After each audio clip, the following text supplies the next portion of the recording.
Good evening and welcome, everyone. My name is Jerry Bone.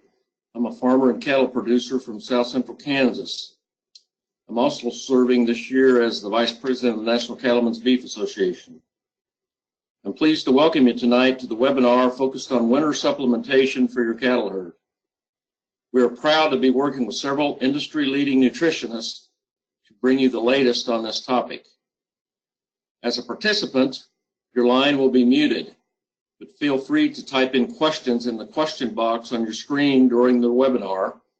And at the end of the presentations, we will get to as many of these as time will allow. If you have trouble with your technology, or if you're joining us only for the audio, the webinar is being recorded and will be available for viewing in a few days at ncba.org. Just look for the producer tab on the website.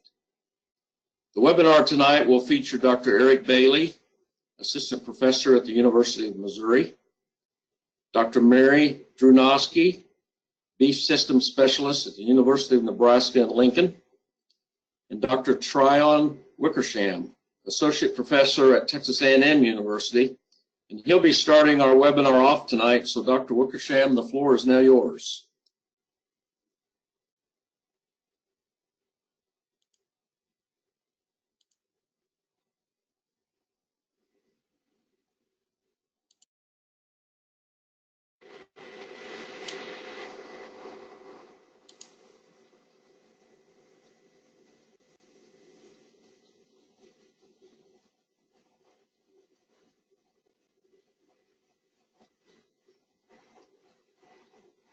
Dr. Wickersham, we're having some difficulty hearing you. Can you hear me now? Yep, we hear you loud and clear. Okay, thanks. Sorry. So this evening we'll be talking about the value of supplementation, and just appreciate everybody tuning in this evening. The first question one might have is why to supplement? What would be the purpose in supplementing? And probably the best reason we could have is to sustain body weight or improve body condition score. The way we're going to do that is by enhancing utilization of the forage resource, and in some situations, whether that's drought, fire, just a lack of forage resource available, we might want to replace the forage resource. Another reason to supplement might be to increase body weight or body condition score. We might find ourselves with cows that are a little too thin after weaning, and we'd like to add a little additional weight before they go into the winter season. We're a little late for that phase of supplementation, but it's something to always keep in mind. Real popular reason is to improve handling. It's a lot easier to gather a group of cows if you've been supplementing them.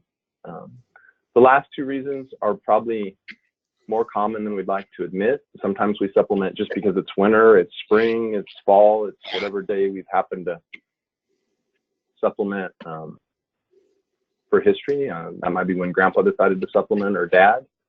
Another also popular reason would be sometimes it's good to take action versus inaction. Allows us to get out of the house, do something, provides a reason maybe to go to town and purchase some cubes or stop in at the co-op. The next part will be a thought exercise, and that's basically how do we determine the value of supplementation? Everybody's fairly aware of the cost, but how much could we really afford to spend on supplementation, and how should we think about or discover that value? So I worked through a number of scenarios, and on the far left is if you went from, this is based on 100 cows, if you were having really poor reproductive success and went from 60 to 90, or from 70 to 90, or from 80 to 90 calves, what would be the additional revenue you could generate? So hopefully most of you are somewhere around 80% or higher. You could also think about this, what would be the loss of revenue if I decrease supplementation and that caused me to lose 10% of my breeding rate? And so that might be somewhere around $8,400, $8,500 of lost revenue in today's dollars. If you lose 20%, $17,000, $25,000 if you have a train wreck on your hand. If we applied 75% of that revenue to supplementation, 50% of that revenue to supplementation, and 25% of that revenue to supplementation, then I gave us a list of options. How many pounds of corn could I feed? That ranges from 3.3 to 10. And some of these answers are nonsensical, meaning you could spend a lot of money on supplementation to improve your reproductive performance if you were really suffering in that area. Look at cottonseed meal. You could, do 2 pounds to 5 pounds, trying to increase from 80 to 90%. And then distillers grains, you could go from 2.9 to 8.8. What does that look like on a dollars per cow? It ranges from $21 to $63 for this first 10% increase. Hopefully most of you are doing well in terms of calving rate, doing somewhere around 90%, 87%. The other alternative would be look as if I could shorten my calving window, get everybody to calve 30 days earlier on average, and that would generate approximately $9,500 in additional revenue from increased weaning weights. And then if we applied 75, 50, 25% of that revenue to supplementation, how much could I afford to supplement? And again, you can see fairly high levels of supplementation if you want to spend a lot of that revenue on supplementation, but more reasonably would be, 4 pounds, 1.9 pounds per day, and 3.3 pounds per day, or $24 per cow. And that would be over the 90-day supplementation period. So just kind of maybe a little different way for you to think about supplementation's value, and you can go through your own herd and where you guys are at and kind of figure out how you might be able to use that thought exercise to put a value on supplementation. Next, what we want to do is look at a cow's requirements. So on the bottom here, we have months since calving. So 0 to 12, 0 would be the day they calve, 12 would be right before they calve. We have TDN, which is total digestible nutrients, basically a proxy for how much energy the cow needs per day. And then we have protein, how many grams of protein the cow needs per day. Generally, in most cases, if you're meeting their TDN requirements or their energy requirements, you're probably doing a pretty good job on their protein requirements. And you can see TDN's the top line, protein the bottom line, and our requirements are highest right here at calving and in early lactation, and then they basically begin to decrease until we wean the calf right about here, and this is where our lowest requirements occur. And then they start to increase throughout gestation again. For most winter or most spring calving herds, we're way past this point, but in the fall or immediately after weaning is when you might think about building body condition score or building body weight, because their energy requirements are lowest. And so you're going to get a fairly good response to supplementation. And so again, if you have some kind of thin cows, bad summer, and you want to build body condition, you should do that in this phase. The next phase would kind of be the next 3 months from 9 to 12. And this is where you're really working to maintain body condition score. It's sometimes difficult with our forage resources that we have available to build body condition score at this point. Requirements are going up, and our forage resources quality is generally going down. So hopefully we have them in a body condition score 5, 5.5, and we're trying to keep them there. But you can still add a little body condition at this time if you need to. The next time to maybe look at supplementation would be right after calving, and I kind of labeled this performance. Maybe you have performance expectations for your cows that are greater than your forage resource allows. This would be our personal challenge at the house, would be we want them to calve a little earlier than our forage resource allows. So we need to supplement them to allow them to meet our performance expectations. The other thing that might have occurred is over here in months 6 through 12, maybe you hadn't been able to build up enough body condition score, or you purchased some cows that are kind of thin and didn't get body condition score built back onto them. It's relatively expensive and difficult to try and accomplish that here. But what we really want to see is those cows being a positive plane of nutrition, gaining body weight, or at least trying to gain body weight. And hopefully we can have some successful rebreeding there. We look at supplementation, and supplementation is generally a risk management tool. We're trying to manage the risk of reproductive failure and not getting the cow bred. When we look at that, information helps us reduce the risk management cost. The more information you have about your cows, your forage, the better off you are. So we look at three things. We look at forage quality. What nutrients does the forage contain? What nutrients are available? We'll talk about these in a little bit. Forage quality, how much forage is available. One of the assumptions we often make with protein supplementation or supplementation in general is forage quantity. That's supposed to be quantity. Typos are horrible. It's supposed to be quantity, not quality. Quantity is unlimited. That's not always the case, so you need to keep that in mind. And then how much are they willing to consume? Give you some handy numbers here in a second to kind of set those parameters. If you're feeding round bales, you can keep track of how much forage they're consuming based on how many round bales you put out per cow. The other thing to keep in mind is performance goals. What do I want to accomplish?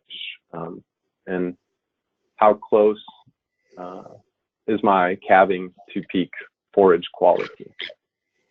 So from a forage testing standpoint, the information that kind of really view as essential is crude protein. It basically tells us how much nitrogen is contained in the forage.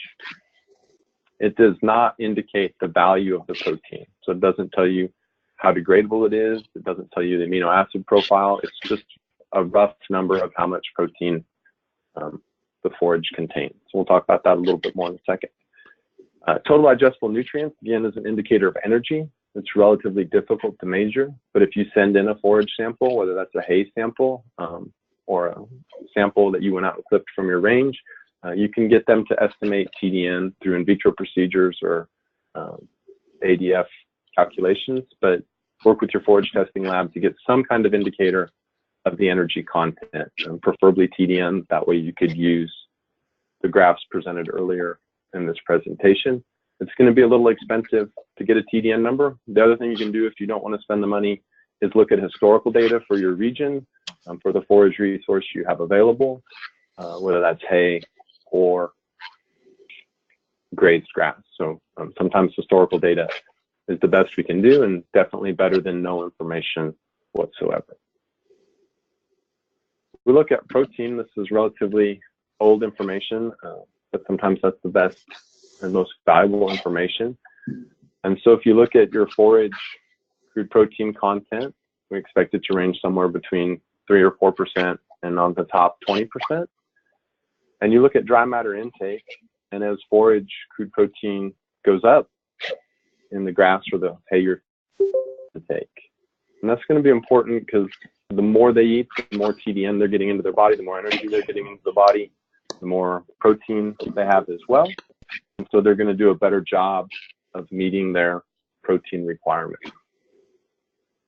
Once you kind of get above 7%, protein supplementation is maybe not going to work as well for you. So you need to look at a mixture of protein and energy supplementation if you're trying to improve animal performance.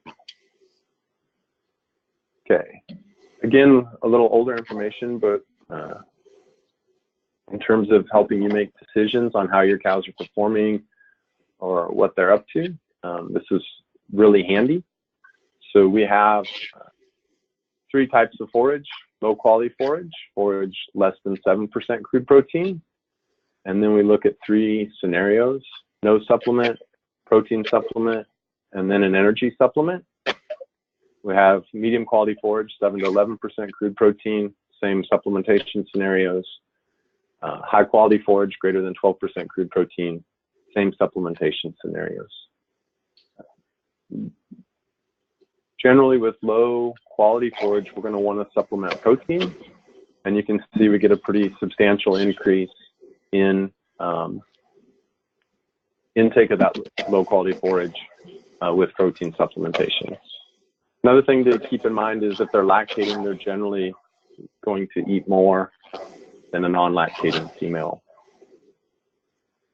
We look at, with energy supplementation, we have to be concerned with substitution. And if we feed greater than 0.5% of body weight as an energy supplement, we're going to reduce the amount of forage they consume. And it's substitution. So if you increase energy supplementation above 0.5% of body weight, they're going to eat less and less of the low quality forage. Medium forages, you see we have higher intakes. We get a small bump or a nice bump with protein supplementation, both lactating, non-lactating. we have the same substitution response. We might want to provide energy in either case if we don't have a lot of forage and we want to extend that forage. So we're feeding the energy as a way to extend our forage and make sure we have forage to make it through the end of the year or the end of the winter feeding period. And then on the high protein forage, there's no real response to supplemental protein. So protein is generally a little more expensive. So you probably want to feed supplemental protein if you have a really high quality forage. You're not going to get an intake response either with energy, and substitution becomes 1-to-1. So for every pound of energy supplement, basically every pound of supplement you feed this, you're going to decrease forage intake by about a pound. Okay, what we're going to focus on now is the low quality forage. It's probably the area I know the most about, so we'll focus on it for a few minutes. What we're really interested in low quality forage is supplementing protein, because that's going to allow us to utilize the forage resource we have available. Going to give us the greatest increase in intake, greatest increase in forage utilization.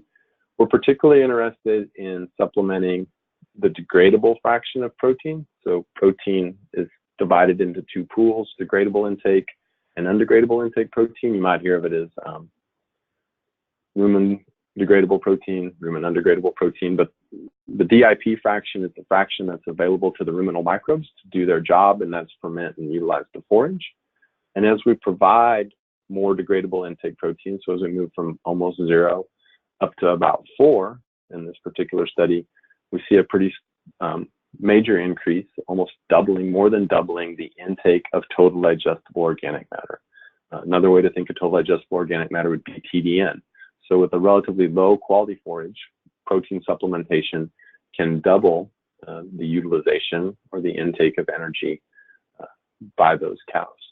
Once we get above about this point, you see it flattens out and there's really no further increases in intake. When we're supplementing protein, we want to try and be as close to the requirement as possible.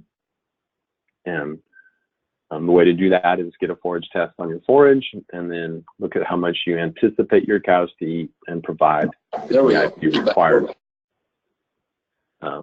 If you go above that, you're spending unnecessary money on supplementation, and we'd really like to avoid that. Plus, you're increasing nitrogen excretion, which is also a negative from an environmental standpoint. And it's relatively expensive fertilizer for a pasture. Down here below this, you're not maximizing forage utilization. However, you might not need to. This is maybe a little more comfortable for people. It's looking at different levels of soybean meal supplementation. Wouldn't necessarily recommend soybean meal as a supplement right now. It's relatively expensive compared to some other sources of protein, but it provides a nice comparison right now. And so we have body condition score loss. So you notice with low quality forage, again, they're grazing low quality forage to less than 7. It's probably closer to 4 or 5% crude protein, maybe even less. You can see we're not going to build any body condition score with that type of forage. We need to build body condition score. We're going to have to look at another strategy and probably supplement some additional energy. And so they provided increasing amounts of supplemental soybean meal.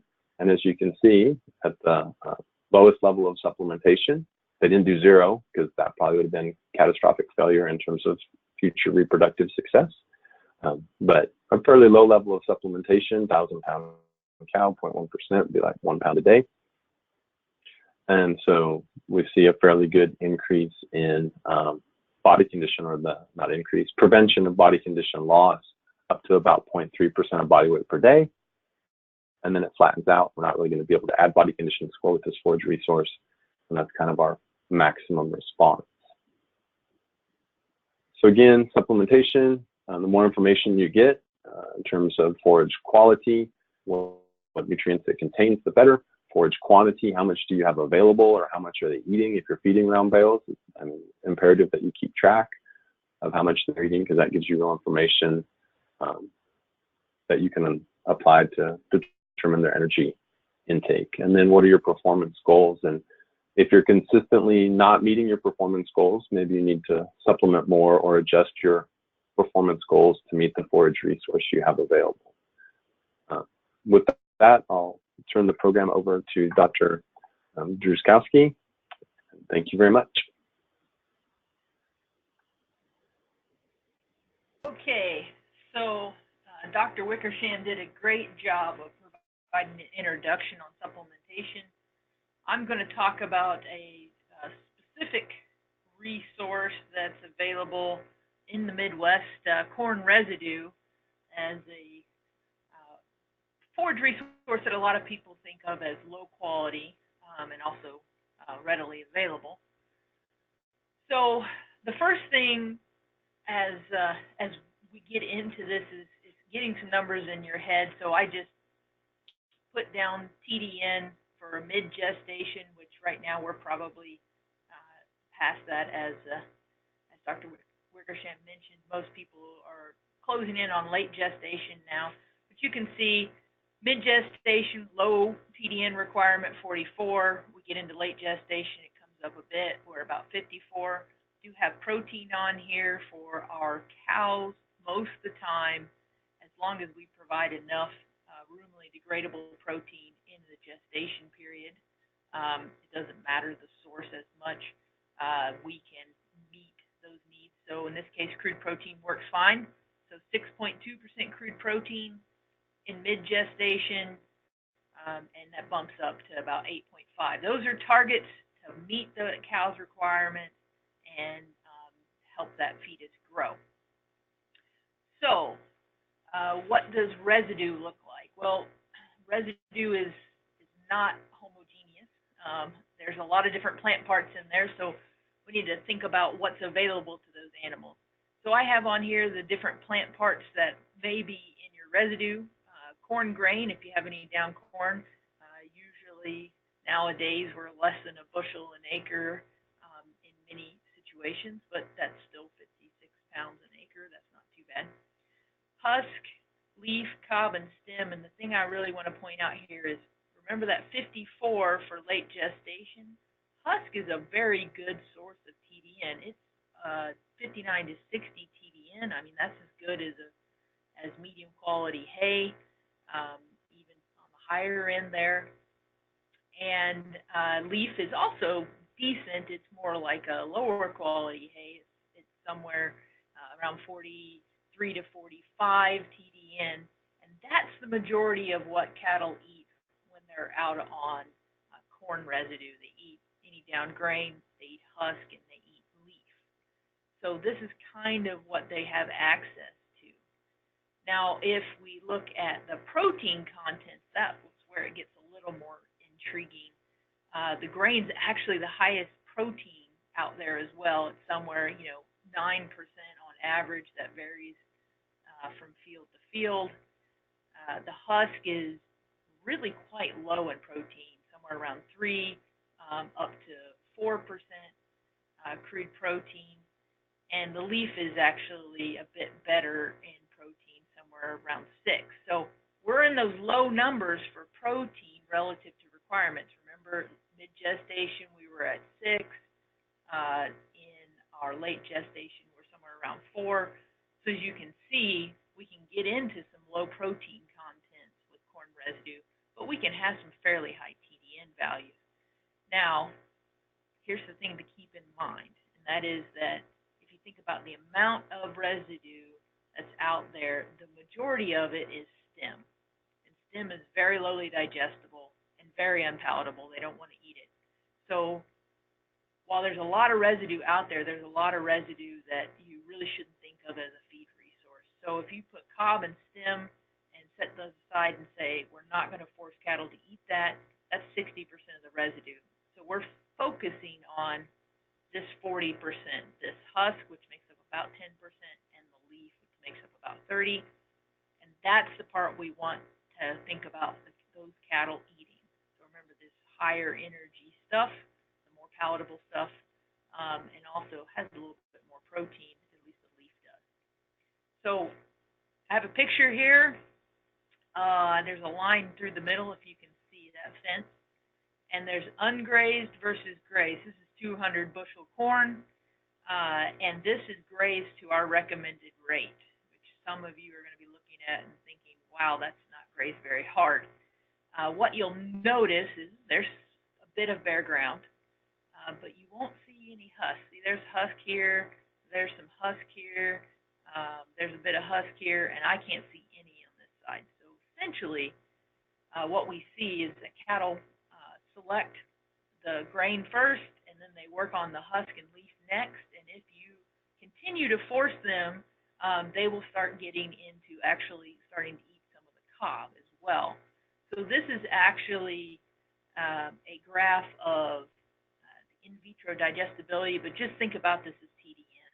For all practical purposes, this is the energy value of what they are selecting when they first go out into the field through, in this case, it was through 60 days, but what you really just need to think about is the beginning of grazing, and what happens is that they are eating some grain that's there, they're eating the husk, so they're selecting a very high energy diet, but as they go throughout the grazing period, those plant parts that are the most digestible, most energy, start getting harder to find, so they start supplementing their intake with other plant parts. So our recommended rate gets us to about here. This 54 here, our recommended rate in this particular situation would have stopped us grazing about 30 days. So my key takeaway from this is just to think about not utilizing all of the residue, but helping those cattle select the best if you have the ability to move on to more residue. If not, then supplementation with both protein and energy would be required.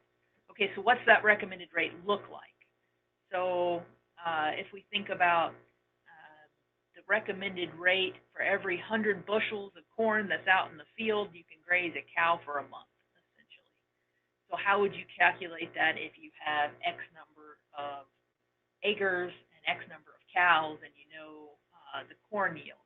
Now, the reason we use corn yield is because the grain yield is tied to the residue yield. They're almost a 1-to-1 ratio, not quite anymore, but we can actually know how much leaf and husk can be out there based off of how much corn yield. So that's a pretty good number most people kind of have, at least for the area, if not the exact field. Okay, so how long can they graze? So in this example I have here, we have 60 acres that yielded 200 bushels an acre, and I have 150 cows in my herd. I want to know how long I can graze. So I take my 220 bushel an acre and divide it by 100 bushels to get how many 100 bushel units I have, which is 2.2. I multiply that by my 160 acres, and then I use times 28 days because I'm assuming it's a 1,200 cow and I can graze for 28 days per 100 bushels. So 160 times 2.2 times 28, I get 9,856 grazing days, and I divide it by the number of cows to get my number of days. You guys can come back to this and take a look at it if you wanted to figure out for your particular situation.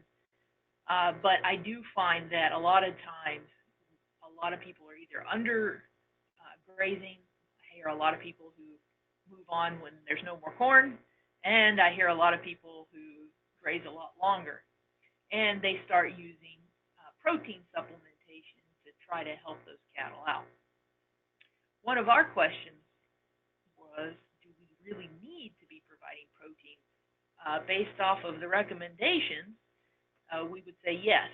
So a few studies have been done, but I'm going to show you one that illustrates the point, and that is they looked at supplementing during that late gestation period cows on stalks with 2 pounds of dried distillers grains per day versus not supplementing. So supplementing 2 pounds of distillers, that's what sup means, or not giving him anything during late gestation, but grazing at our recommended rate. And what you'll see is going into the grazing period, they had good body condition, and those who weren't supplemented maintained it. Those who were supplemented gained a little bit, so we can improve their condition if we need to.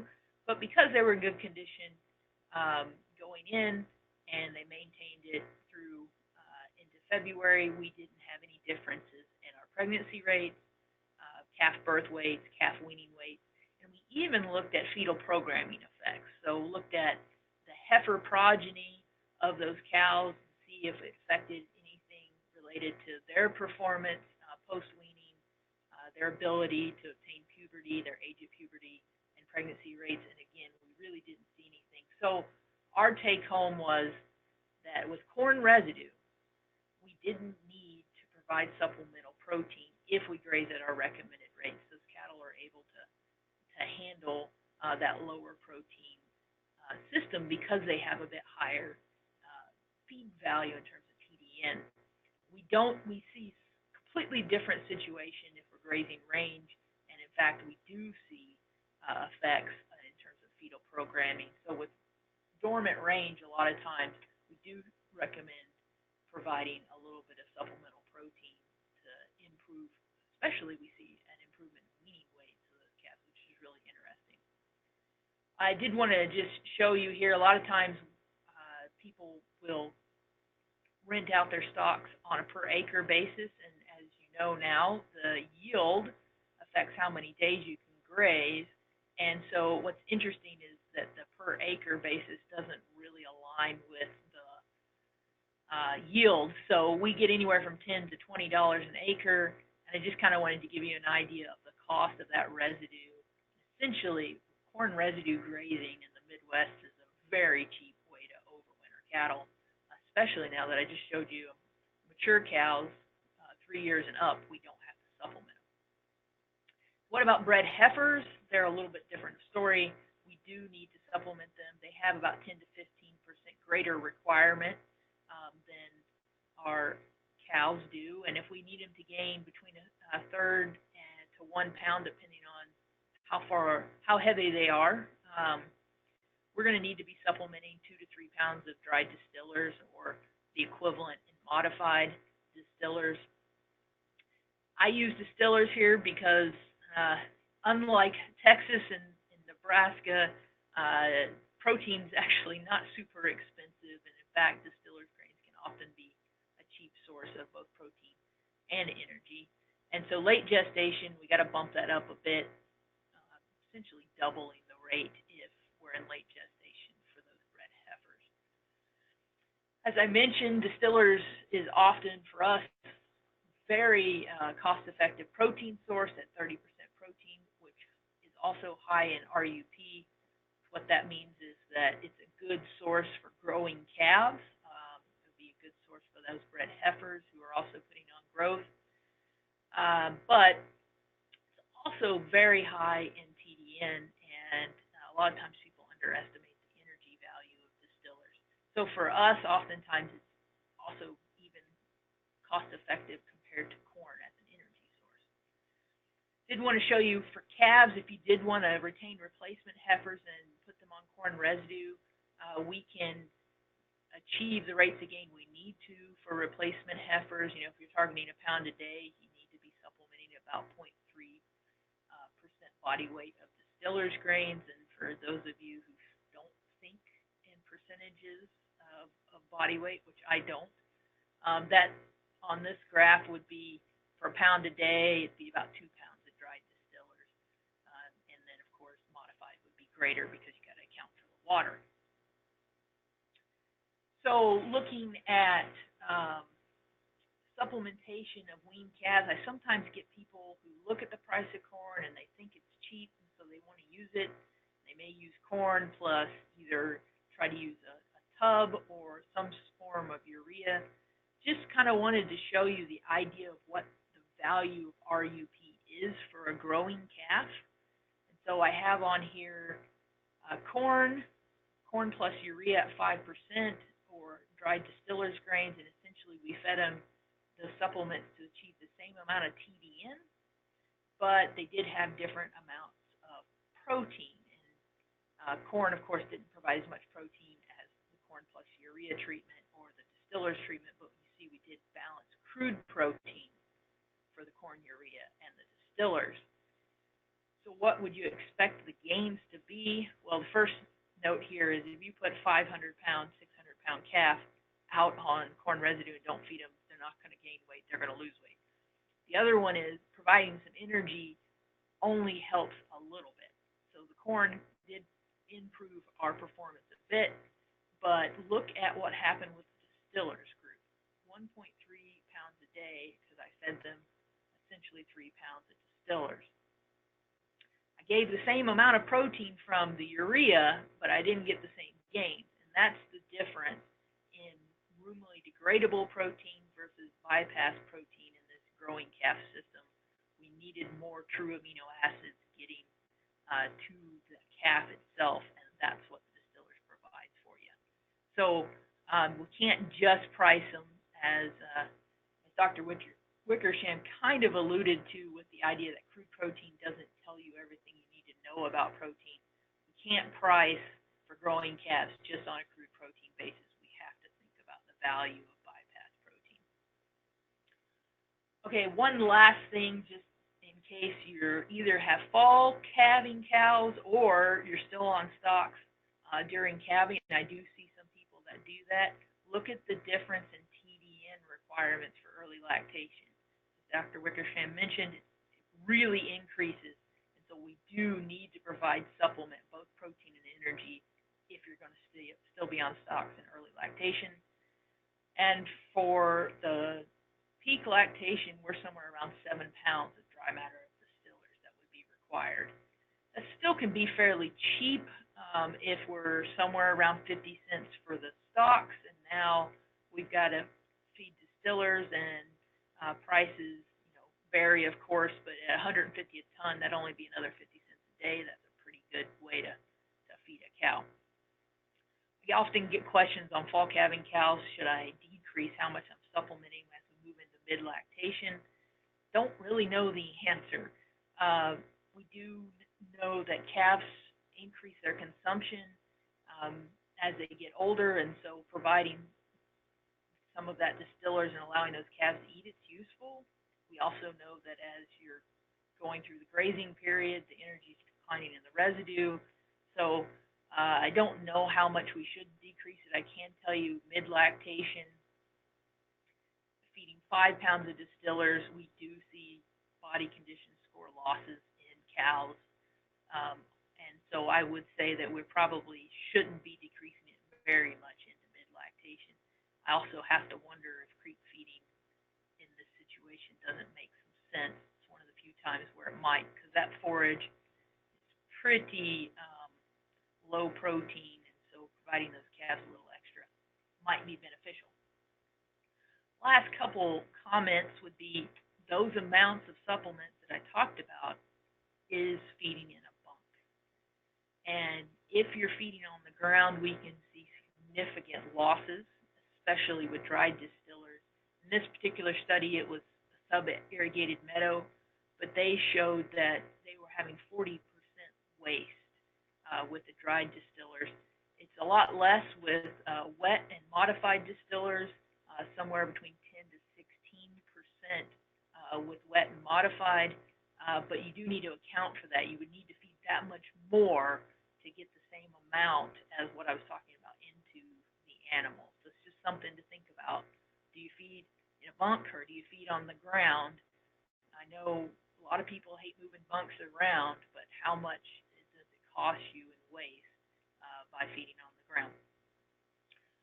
Okay, so last comment, if you're really interested in using corn residue or any other crop residues, you might check out our NEB guide that we have, and this URL here will take you to it. It has a lot of the descriptions of some of the things I mentioned and maybe a little bit more in-depth information. With that, I will hand it over to Eric Bailey, and he can talk a little bit more about use in the fescue belt.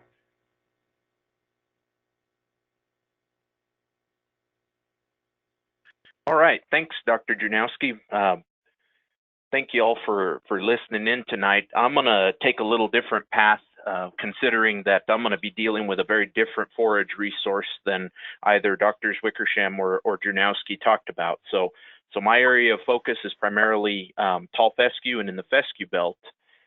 One of the things that we see in Missouri. Dr. Bailey, real quick, you're in presenter mode. If you could switch that for us. Okay. Oops, there we go. Sorry about that. So one of the things that we see in Missouri is that tall fescue is a very productive forage. We get a flush of growth in the spring. We get approximately 2/3 of our growth then, and a third in the fall. We get these two distinct growing seasons within a year. And so a lot of our production practices have evolved around the concept of baling hay, because we have more hay or more forage than we know what to do with during that spring flush of growth, and then feeding that over winter. And what I want to point out with this first slide here, though, is that regardless of whether you're spring or fall calving enterprise, at least here in Missouri in recent years, you haven't been making a lot of money as a commodity beef producer, as a commercial cow-calf producer.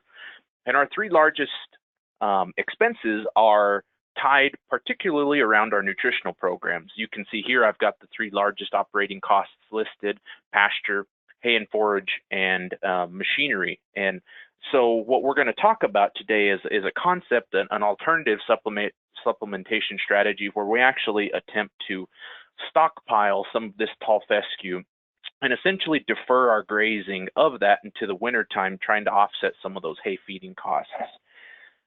So I want to point out to you all what the value of this stockpiled tall fescue is. And how I'm going to do that is I've got a graph here showing you the energy value of some of your feed options. But before we get into those feed options, I want to put the nutrient requirements of the cow up for y'all to kind of have a frame of reference. So we've got a green dashed line and a blue dashed line. The green dashed line is a fall calving cow from October to March. The blue dashed line is a spring calving cow, and then the y-axis is their total digestible nutrient, or TDN, requirement. Now this is expressed as a percent, and we'll touch on that a little bit later. But I want to point out to y'all here, you know, the common cultural practice here is to feed a lot of hay over the winter time.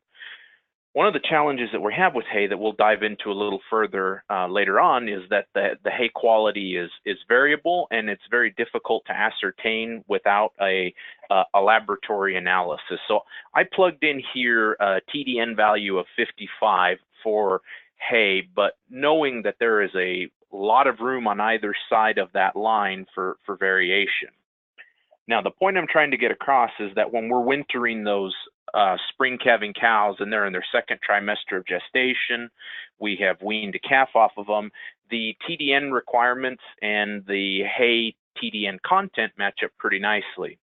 But as we get closer to calving, and in this case I assume that calving was February 1 for these spring calving cows, you can see that their nutrient requirements begin to diverge from the TDN of the hay, and no amount of hay that they consume is going to meet that TDN requirement per se.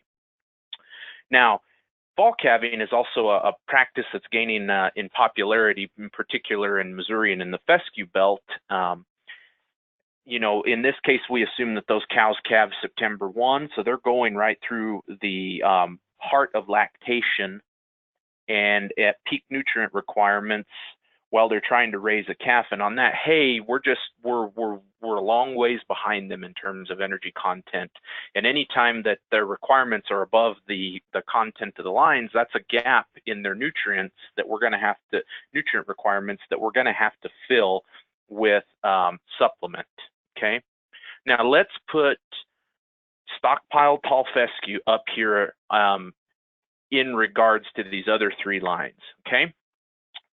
Stockpiled tall fescue is a high quality feed source. As you can see, it is well above a spring calving cow's nutrient requirements all the way out through February. It's above the fall calving cow's nutrient requirements from October to January, and really never gets terribly far below that line. So this is an opportunity for you to develop a feed resource with minimal inputs, and I'll talk about the inputs that are required to successfully stockpile here in just a second, that will allow you to really minimize the amount of purchased and raised feedstuffs that you are going to then feed to the cow. The more that you provide to the cow and the less she harvests herself, the more costly it's going to be. Now, we've been talking in the perspective of concentrations, and we're assuming in that case that because we've been talking about quality, that the forage availability is unlimited and that these cows can eat to their appetite. Well, one of the big misses that I see as I travel up and down the state of Missouri going and giving extension talks is I see pastures that look something like this. Now, I know the picture's a little fuzzy, but you know, essentially the height of the grass that's out in this pasture is the same as it would be on a putting green right now. And when we've got a forage availability situation like this, it really doesn't matter what the quality is. That stuff could be, you know, 104% TDN like the distiller's grains that Dr. Drewnoski talked about. If they're only going to eat a couple pounds of it a day, they're not going to be meeting their requirements. So one of the really important things to do to consider to make stockpiled tall fescue work well is to understand when you've got enough, when you don't have enough, and have an alternative plan to go somewhere else or to provide another feed resource to these cows. So the slide I've got up here is a little bit busy, but I kind of want to talk you through it here right quick. So this is the dry matter yield per acre inch of pasture for various forage sources. Now, so this is assuming across an entire acre, the forage is all a uniform inch height or 1 inch tall, okay? And so the units that are in underneath the stand density are in essentially pounds per acre inch. And so I'll point you in on the tall fescue numbers in the stand density between 75 and 90%. So that's assuming that you've got essentially a mixed stand, but that is predominantly that forage resource. A good rule of thumb to use for fescue is that every acre inch of fescue is going to be about 400 pounds of feed. Okay, so hang with me on that one, and we'll go on to the next slide. So remembering our 400 pounds per acre inch, I want you to take note of the x-axis in this slide here. And so essentially the x-axis is available forage in terms of pounds of dry matter per acre. And on the y-axis, we've got the relative intake expressed as a percentage of the potential. And so we've got a green line here that basically curves downward as you get to the left of 2,000. And I've got a red, 2 red lines pointing that out. And so essentially what I'm saying is that 2,000 pounds of forage per acre, or if you remember our 400 pounds per acre inch, so 5 inches of forage height, intake starts to decline for these cattle. So that means that they're not going to be able to harvest feed to meet their appetite. And it's not that a small decrease off of that's not really a big deal, but where we really get into trouble is when we get to that second red line and forage availability drops below 1,000 pounds per acre, or if you use that 400 pounds per acre inch of tall fescue rule of thumb, when we get below about 2.5 inches, okay? And you can see the slope of the line changes to the left of that, and where intake really starts to decline. And so, you know, the rule of thumb, you know, when to do something else when it comes to tall fescue is when that forage height gets below 4 inches, you know, the forage intake is going to be limited by the cows and you need to do something different. Now, I also understand that you're going to see, especially depending on your stocking rate, you're going to see, you know, some patchy looking grazing where the height of the forage is not uniform across the entire pasture. So you have to use a little common sense and a little bit of a judgment on your part to ascertain what the average forage height is across that entire pasture. Now, stockpile fescue is not an inputless system, and it's not an inputless strategy. One of the drivers that makes stockpiled tall fescue work really well is the application of nitrogen fertilizer in the late summer or early fall. So the slide I've got up here are 4 nitrogen fertilization dates: August 1st, August 15th, September 1st, or October 1st.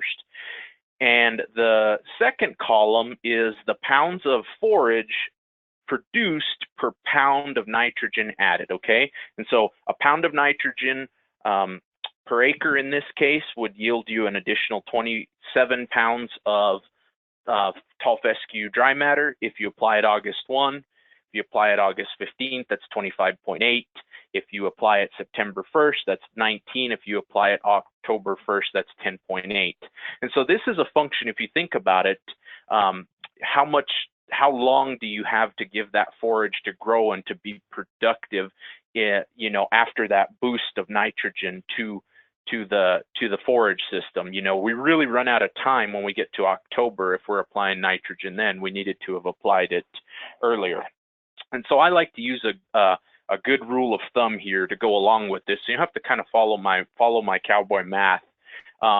You know, under normal conditions, what we're going to tell folks to do is to apply somewhere between 40 and 60 pounds of nitrogen per acre if we're going to stockpile tall fescue. And if you do that, you're going to provide somewhere between 14 and 28 additional grazing days per acre. Now, how I got to that was I assumed that you were going to be continuously stocking these pastures, the 14, so that, you know, same pasture cows are out there the whole time. You're going to have a forage utilization rate or a harvest efficiency of somewhere between, you know, 35 and 40%. And so what that means is essentially you are only going to harvest, the cow is only going to harvest about 40%, 35 to 40% of that forage that you have grown. The reason I have such a wide range is that we know with some of the management intensive grazing principles and techniques that we've developed, you know, strip grazing, you know, rotational grazing, things along those lines, we can increase that harvest efficiency or forage utilization rate. You know, we can almost double it in some cases if we're willing to really closely manage our forage. And so that's where the range comes from, is in that manipulation of forage utilization rate. Okay, now why do we limit ourselves to 40 to 60 pounds of nitrogen per fall application? Well, that's because of the relationship between ergot-like alkaloid concentrations, or ergot-like alkaloids produced by the endophyte that's housed in tall fescue, in particular Kentucky 31 tall fescue. If we get above those levels, we can see a spike in those ergot-like alkaloid concentrations, and you potentially run into some problems, not like fescue toxicosis looks like in the summer, where you see, you know, heat stress, cattle panting, you know, excessive hair growth, or a lack of shedding of their winter hair coat. But in this case, the fall and winter symptoms that we will see is we'll see, you know, sloughed hooves, sloughed tails, ears, you know, that's caused by vasoconstriction. Those issues will come up. That fescue foot will be the problem that's more prevalent in this time of year. Now, one of the beautiful things about stockpile tall fescue, though, is that the ergot-like alkaloid concentrations in tall fescue diminish over time. So the forage actually becomes less toxic the longer you leave it standing out in the pasture. And this is shown in some classic data by Dr. Kallenbach and others. It actually should say 2003, not 2001. But you'll notice a steady decline both in 1999 and 2000 in ergovaline, which is the predominant, or the ergot-like alkaloid that we think causes the most problems with fescue toxicosis and fescue foot. You'll notice a steady decline across both years as that stockpile fescue is left out in the field. Okay, so let's just kind of recap the successful stockpiling cookbook, for lack of a better way of saying it. So essentially what you'll want to do is reset your pastures in late July, early August, whether that's a heavy grazing event, a mowing event. As you saw from the data, you know, try to apply 40 to 60 pounds of nitrogen per acre sometime in early August. You know, the earlier you can get it in, the longer you've got a growing window to develop that stockpile. If you push it earlier than that, what you might run into is perhaps some decline in forage quality on the back end of the grazing season. It's really important, though, that after you apply that nitrogen, this stockpile that you've developed, you defer the grazing on it through that late summer, early fall period, and, you know, essentially allow your pasture to build a bank of forage that the cows are then going to go out there and harvest. And really the best thing that you can do to harvest as much of that forage as you possibly can is to manage the grazing, to strip graze, to rotational graze, to do some of these things, to do anything you can to essentially increase that forage utilization rate. So I know we're running a little short on time, but I want to make a couple of points about hay feeding that are specific to the fescue belt. So, you know, Dr. Drewnoski, Dr. Wickersham, they work in areas of the country where warm season perennial forages are, you know, the primary forage crop. You know, in the fescue belt, tall fescue is a cool season perennial forage, and there's some differences in tall fescue that I think are worth noting. But first, a couple of comments about 2019 hay crop in Missouri relative to last year. So 2018 was a record drought for us here in Missouri, and you saw, you know, round bales of hay that were selling for, you know, $95 to $110 a bale. This year we don't quite have that same problem. We see hay has normalized back to the $35 to $40 a bale range. But I want to make one point out to you about the amount of money that you are potentially investing in a feed resource. There is nothing on that slide there, which I pilfered from Craigslist, that gives you any indication about the relative quality of that forage. So if you call and order a load of shell corn or distiller's grains or any of these commodity feedstuffs that we might have talked about, we have a pretty good idea of what the nutrient characteristics of those feedstuffs are. When we go out and buy hay, or when we even go out and put up hay, you know, we don't necessarily have a good handle on what the quality of that hay is. And I'm going to show you all an experiment or a study that I think really illustrates this concept well. Okay, so this is actually in a University of Tennessee extension publication. It's cited down below the screen there, or the table there. So if you want to go look it up yourself, this is a really interesting little experiment from my perspective. So they went out and harvested tall fescue at one of 3 dates in May, and then fed that to calves, and to understand essentially, you know, how that quality of forage changed over that short window of time and how that influenced animal performance. Okay, so if you look at the feed intake, the early harvested forage, the May, those cattle ate about 13 pounds of forage a day. Now, as you drop down to the May 25th harvest date, you know, they ate approximately 60% of what their contemporaries were eating on that May 3rd hay. And part of the reason that you see such a precipitous drop in feed intake and subsequently average daily gain is look at the change in the energy content of that forage. So we went from making something that had 68 TDN all the way down to, you know, 56 TDN in a 3-week window. Now, the feedback that I get from producers at extension meetings when I fuss at them about timing, the importance of the timing of harvesting hay, is that, one, May is the wettest month of the year in Missouri. So, you know, it's difficult to get it in the field, get it laid down, wilted, and harvested as dry hay in a period of time without having a significant rainfall event on it that can really eat into a lot of that quality. Second is that a lot of our producers use the hay harvesting work as sort of the lowest priority of any of their other field work that they might be doing if they're row cropping or other things that they've got going on in their lives. A third reason that they put hay off usually is that you'll notice if you look in the second column, the column just past the feed intake, you'll notice that the yield in terms of pounds of forage per acre doubled by delaying cutting by 3 weeks. And so they often, you know, are looking at maximizing production in terms of pounds per acre rather than trying to balance quality and production itself. You know, even in that short window of time, the point I'm trying to get across here is that the hay quality is variable. There's very few people that sell hay with a hay analysis. So when you're buying it, in a sense, you're taking a gamble because you're not sure what the quality is. Now, one last thing that I want to point out about fescue hay that differs relative to warm season forages is I've got an analysis here of what some pretty common fescue hay, especially common for 2019 that I'm seeing. Just ignore the values in the as received column on the far right and look at the dry basis, okay? So you'll notice that the crude protein of this forage on a dry basis was 11.3%, okay? So pretty good relative to the data that Dr. Wickersham showed, where he focused on low quality forage that was less than 7% crude protein.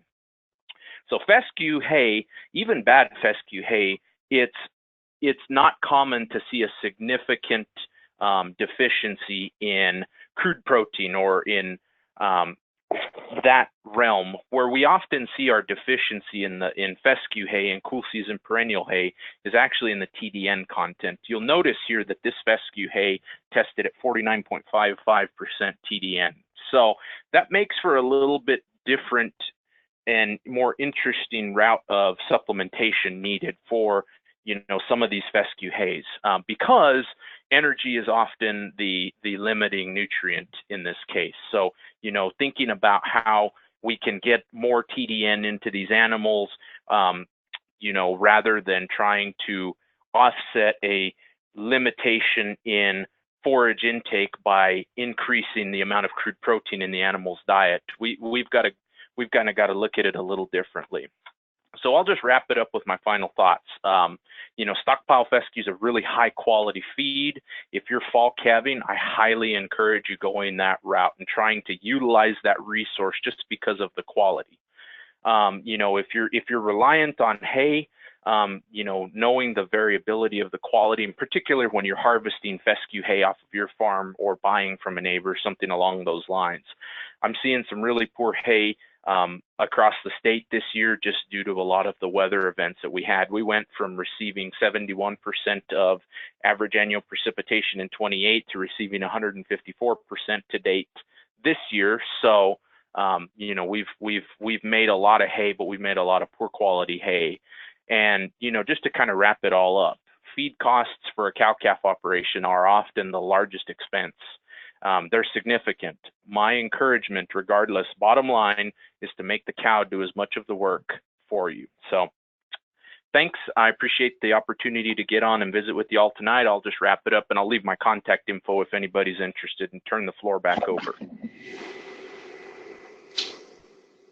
Thank you to all of our presenters. NCBA is about bringing the latest relevant information to our members and the industry.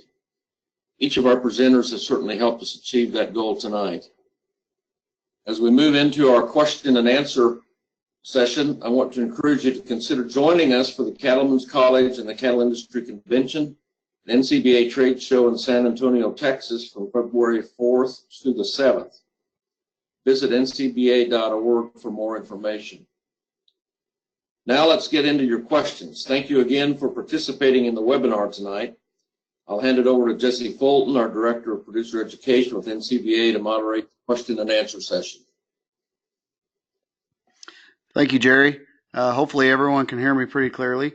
Again, as a reminder, if you just want to comment your questions in at the bottom in the chat box, we'll get those answered immediately from our panelists. Dr. Drewnoski, I actually have a couple already for you, if you wouldn't mind. When you talk about producers moving cows off of corn residues and when's the best time to do it, do you typically tell producers to move them off when all the leaves are gone, when most of the leaf and husk has been consumed, or do you wait until they've started, half the stalks have pretty much been consumed? Yeah, so definitely it's all about the husk. So the way I look at it is, if I was to not use the bushel rule of thumb, walking out and looking for a husk is the way to go. If you're walking and you're not seeing a lot of husk, it's time to move. You want them to be eating, truthfully, somewhere around 80% of their diet is husk and filling in with leaf. So by the time the husk is gone, it's time to go. All right. And then one more still in that area. When we're harvesting corn, combining corn, typically it's different amounts that get spilt out on the ground or some that gets left behind. what would you advise to producers to, I guess, measure the amount of grain that may be left out in the field? How can they walk through the field and figure maybe a good establishment on how much grain is out there? That way the cows don't overconsume grain. Sure. So there's two things to consider. The first one, as you talked about, spillage. Spillage is a bit different. What you want to go out and look and make sure that there is big piles of corn, because it doesn't take but one pile of corn to make a whole disaster because one cow finds it to eat. So if there are piles, shovels are your friends there and getting it out of the field. Now, if it's downed corn, it's a little bit different of a scenario. And with downed corn, what we say is anything greater than 10 bushels an acre and we're in trouble. So how do we figure out how many bushels an acre do we have? The easiest way to think about it is the number of ears, 8-inch ears that you can find in 300 foot. So I tell people to go and walk the field and walk a few different places each time, looking at 100 foot and counting the number of ears they find, and then the number of ears in 300 foot divided by 2 tells you the bushels per acre. So if I walked 300 foot strips and the total amount of ears that I counted in those 300 foot strips was 10, then there was 5 bushels per acre out there. So anything greater than 10 bushels an acre, and you have to adapt the cattle to grain before you can turn them out. Anything less than that, you're probably fine. All right, thank you. Dr. Bailey, going back to your last study that you were showing us there with Fescue, one producer has a question. So pretty much is May the best time for us to be cutting our fescue hay, or what do you have to say to that? So, it's a difficult balance. So the earlier in May you cut it, the higher quality it's going to be. Now, it showed that there was some reduction in the quantity that was produced, though. The message that I would carry home is not to delay hay harvest until July, or don't put it off until as late as possible, but try to harvest it in late May to sort of kind of balance quality and quantity both, so that you don't end up making something that will meet the nutrient requirements of neither spring nor fall calving cows. All right. Dr. Wickersham, I'm going to throw this one to you. We've you and Dr. Bailey were both teasing around it all night tonight, the importance of when it comes to testing our forages and testing our pastures. Can you just elaborate on that a little bit more and just talk about, how important and why it is that we test our forages, both hay and out on our pasture as well? I think Dr. Bailey did a nice job of, talking about how we purchase hay and how we generally don't have any information when we purchase that hay. And even if you've purchased the hay, you need to go out and get a forage sample.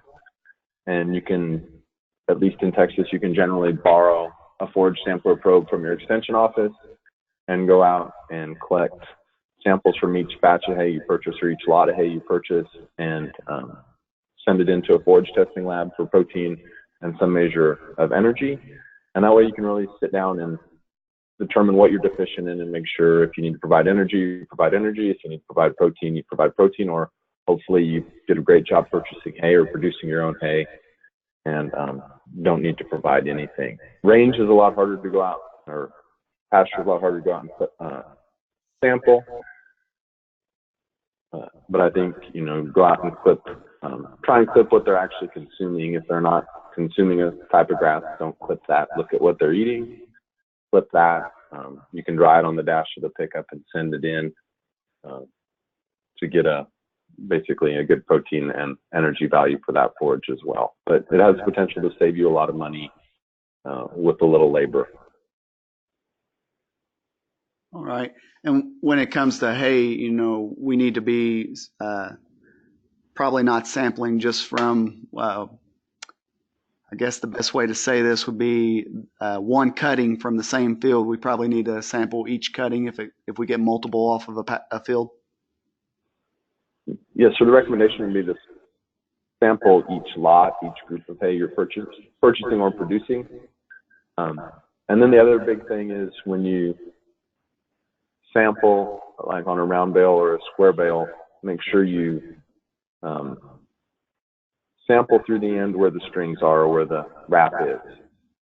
Pull the wrap aside or the strings aside and sample through the end to give you the most representative sample. All right. I'm not sure if Dr. Baylor, Dr. Drewnoski wants to answer this one. So low quality hay supplemented with 5 pounds of dried distiller's grains. What mineral, as far as calcium and phosphorus levels or the ratio, should be offered?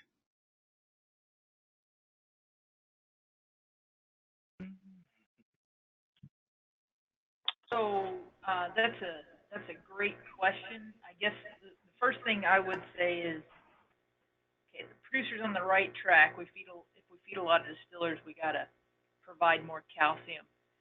Typically, I would say as long as it's a cow and not steers, something like you could provide just a free choice mineral that has no phos and 13% calcium at a minimum, and you would be fine, because you're really shooting for maybe 1-to-1 ratio. A grass hay, assuming it's a grass hay, usually has about twice as much calcium as phosphorus. So that's usually the number that pops into my head if I did math exactly, but usually I'm somewhere around that 13% calcium in a free choice mineral. That's a 4 ounce a day mineral, and you'd be good to go.